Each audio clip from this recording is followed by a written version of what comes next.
Bonjour à tous. Sur le conflit au Proche-Orient, Ursula von der Leyen crée une tempête terrible. Je vais vous expliquer tout cela. Pourquoi? Un, elle veut s'arroger des pouvoirs et en donner à l'Union européenne, profiter des crises comme à chaque fois. Deux, complètement soumise à l'État profond, elle veut un agenda guerrier comme sur l'Ukraine. Un agenda de Troisième Guerre mondiale, celui des pires faucons, des néocons, de l'État profond. Elle l'a fait lors d'une visite en Israël, vous allez voir cela. Il y a eu des réactions intenses, y compris même au sein de l'Union européenne, tellement c'est extraordinaire. Et là, on se dit, mais où est la France? Ne pense-t-elle pas à son intérêt, à la paix, à sa sécurité? On en est très loin, vous allez voir.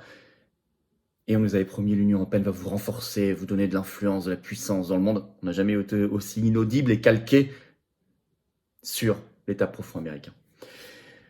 C'est une vidéo importante dans le contexte que vous connaissez, je vous explique tout cela dans cette vidéo. N'hésitez pas à la relayer, à la partager, c'est extrêmement important, et à lui donner de la force, notamment en vous abonnant à cette chaîne YouTube. Si ça n'est pas encore fait, vous cliquez sur s'abonner en dessous, un petit clic, hop, c'est gratuit, c'est fait. Ça aide énormément à une meilleure diffusion, un meilleur référencement de ces vidéos, je le sais, vous le savez. Faites-le si vous pouvez vraiment. Que vous soyez un ancien ou un nouveau sur cette chaîne, je vous salue, je vous en remercie. Mais c'est vrai que si vous pouvez vous abonner à la chaîne, ça aide énormément, notamment si vous avez été désabonné peut-être par YouTube, vérifiez cela. Les inscriptions pour la grande journée d'hommage au général de Gaulle, le 9 novembre, comme tous les ans, organisée par les Patriotes, un déjeuner, les discours, les interventions, hommages au cimetière l'après-midi.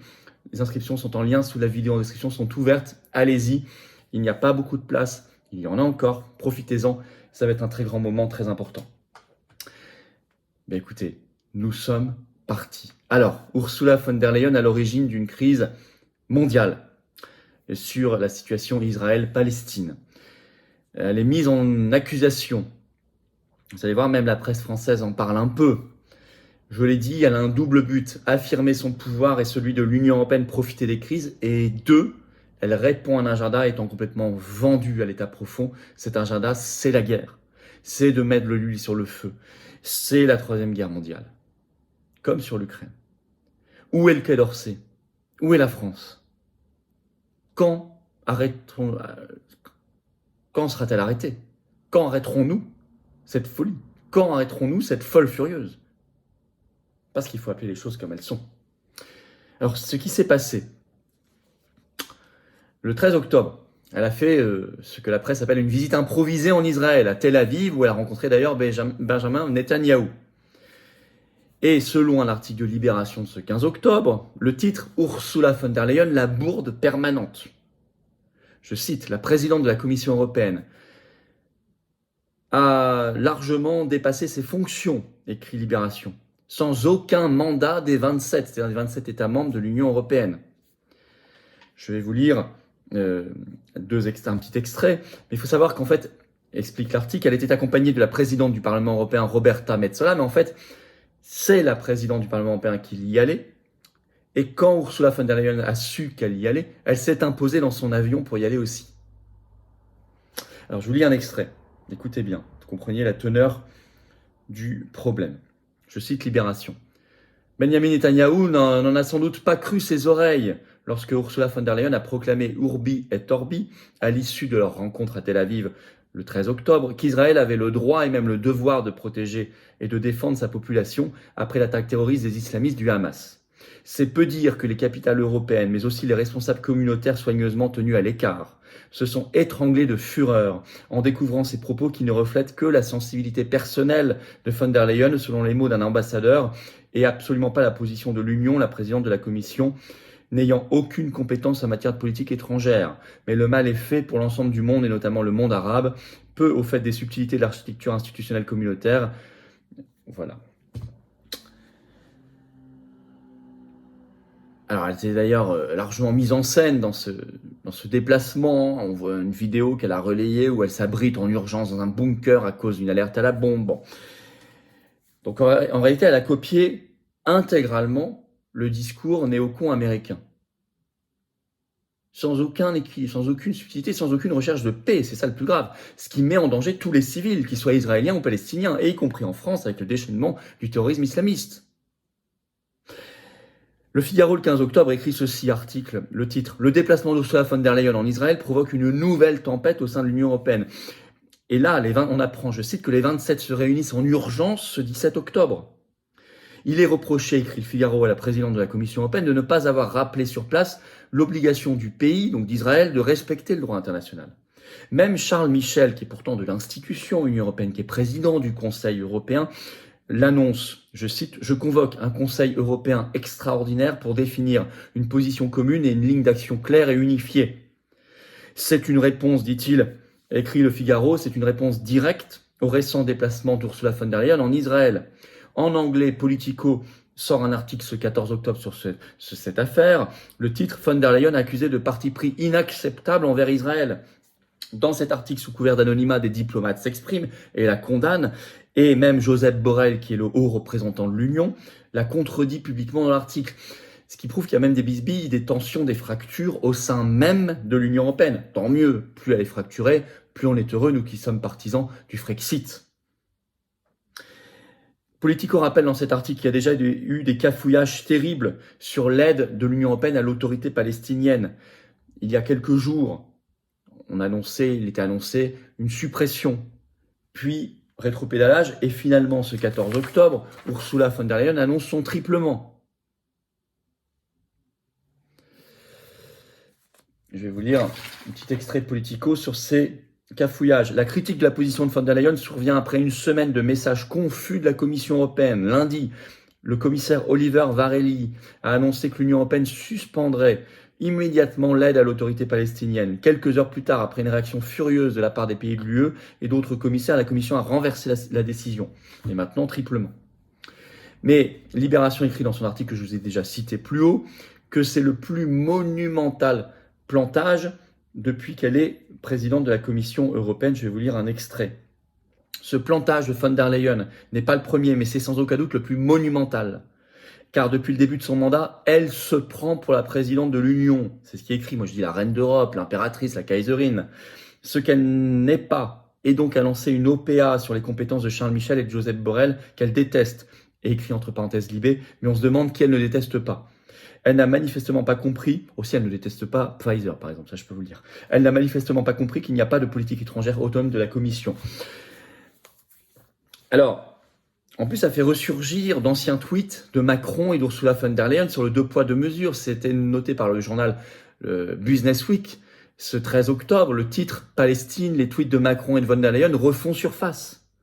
Macron, un tweet qui est toujours en ligne sur son compte, un tweet qui datait du 23 novembre 2022, il y a moins d'un an, je vais vous le citer. Écoutez bien. Je cite Macron. « Des bombardements massifs ont eu lieu aujourd'hui contre l'Ukraine, laissant une grande partie du pays sans eau ni électricité.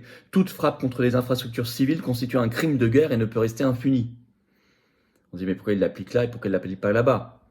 Et puis von der Leyen, là c'était un tweet sur son compte, toujours en ligne, du 19 octobre 2022, il y a un an. Je cite, elle parle de crimes de guerre de la Russie, couper l'eau, l'électricité et le chauffage avec l'arrivée de l'hiver sont des actes de pure terreur, nous devons les appeler ainsi. C'est ce qu'elle écrivait à l'époque, sauf quand elle est allée là-bas, elle n'a rien dit. Alors, c'est pas une première chez elle. C'est une habitude et attention, c'est une machination, une volonté de l'Union européenne de prendre du pouvoir. Même s'il peut y avoir des bisbilles personnelles au sein de l'institution. Mais ce qu'il faut regarder, c'est prendre du champ, prendre la hauteur. C'est l'Union européenne qui veut récupérer du pouvoir. Regardez, en juin 2020, elle annonce qu'elle va prendre à sa charge les contrats d'injection de vaccination Covid. Puis tout le scandale ensuite des SMS, j'ai porté plainte contre elle, avec le PDG de Pfizer, etc. Puis en mars 2022, au tout début de la guerre d'Ukraine, elle interdit comme ça, par un oukase, les chaînes russes RT et Sputnik dans toute l'Union européenne. Puis, depuis 2022 et encore en 2023, puis elle veut continuer au moins jusqu'en 2027, elle décide d'envoyer des armes à l'Ukraine, alors qu'elle n'a pas du tout cette compétence. Et il n'y a jamais de frein. Là non plus, il n'y en a pas eu sur ce qu'elle a fait en Israël. C'est ce qu'elle a dit. La France, notamment, la France se tait. Elle laisse faire. Pourtant, la ministre française des Affaires étrangères, Catherine Colonna, était ce 15 octobre en visite en Israël, puis elle doit aller au Caire, en Égypte, où on rappelle quand même qu'il y a, dans l'attaque du Hamas, il y a eu 17 Français tués, 15 encore portés disparus, là, quand j'enregistre cette vidéo. Macron se tait sur les propos d'Ursula von der Leyen. Catherine Colonna, la ministre des Affaires étrangères, se tait, alors qu'elle est même en déplacement là-bas. Rien. C'est inadmissible. Pourquoi c'est inadmissible? Parce que Ursula von der Leyen prend des droits qu'elle n'a pas, prend des compétences qu'elle n'a pas, et veut les donner à l'Union européenne, qui ne peut pas les avoir. 2, elle nous embarque par ses positions complètement caricaturales, qui ne servent ni les intérêts des populations israéliennes, palestiniennes, ni les intérêts français, ni les intérêts du monde, ni la paix du monde. Elle nous embarque dans un conflit planétaire, évidemment, en mettant de l'huile sur le feu. Mais elle a fait strictement la même chose en Ukraine, vous le savez. C'est ce que veut l'État profond, cette troisième guerre mondiale. Elle met de l'huile sur le feu. Et l'Union européenne nous rend en réalité, contrairement à toutes les promesses qui avaient été faites, notamment au moment de Maastricht, l'Union européenne nous rend en réalité sur la scène internationale complètement inaudible, inefficace et même vulnérable. Plus vulnérable que s'il n'y avait pas d'Union européenne. Elle nous met en première ligne, en danger, dans une dynamique d'importation du conflit chez nous et de troisième guerre mondiale. Elle est clairement, l'Union européenne, l'outil des néocons américains et de l'État profond pour une troisième guerre mondiale, comme elle l'est déjà sur l'Ukraine et la Russie, on le sait bien. Je voulais vous parler de cette affaire, elle n'est probablement pas terminée, il faut en parler. Il faut, en conclusion, la recadrer à minima, mais la stopper, l'arrêter, de toute urgence. Première chose à faire. Structurellement, beaucoup plus structurellement à faire, c'est évidemment nous sortir de cet enfer, nous sortir de l'Union européenne, le Frexit. Car ce n'est pas simplement une question de personne, même si Ursula von der Leyen est particulièrement urticante.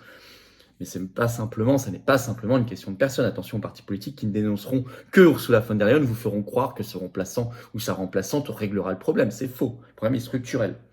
3, il faut avoir une position française.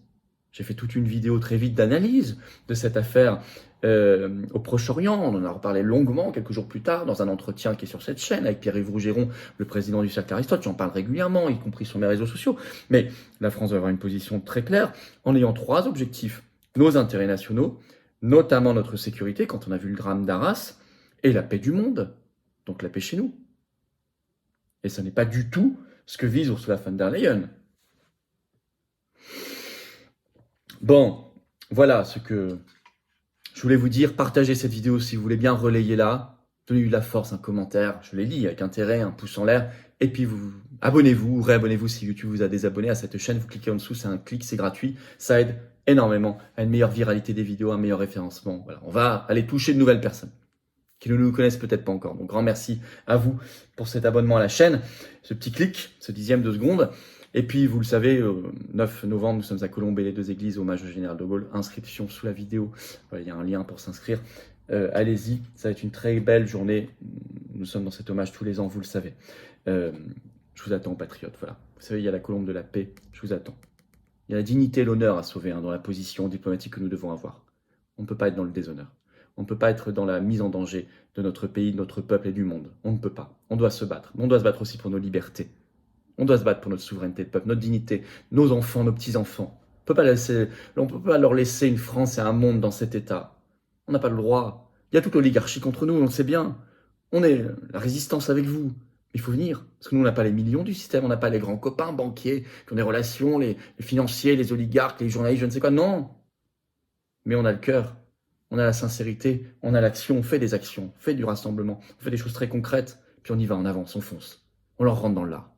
J'ai besoin de vous, venez dès maintenant. Adhérer, c'est le premier lien sous la vidéo en description. Ce lien est également en commentaire épinglé. Une petite fiche maintenant sur l'écran. Et dans les dernières secondes de la vidéo, le lien apparaît sur l'écran. Faire un don de soutien au mouvement, c'est le 2e lien sous la vidéo en description. Le don permet de faire des actions concrètes. Affiches, tracts, manifestations, opérations coup de poing. Être présent bien mieux aux européennes l'an prochain. Meilleure liste, plus forte, plus audible. Plein d'actions. Sinon on peut pas. Voilà. Chaque centime est utilisé au mieux. Tout ça, c'est défiscalisé aux 2 tiers pour vous. Aux 2 tiers. Une baisse d'impôts concrète pour vous. Allez, un grand bravo aux donateurs et adhérents, bienvenue du fond du cœur aux nouveaux adhérents patriotes et vive la France.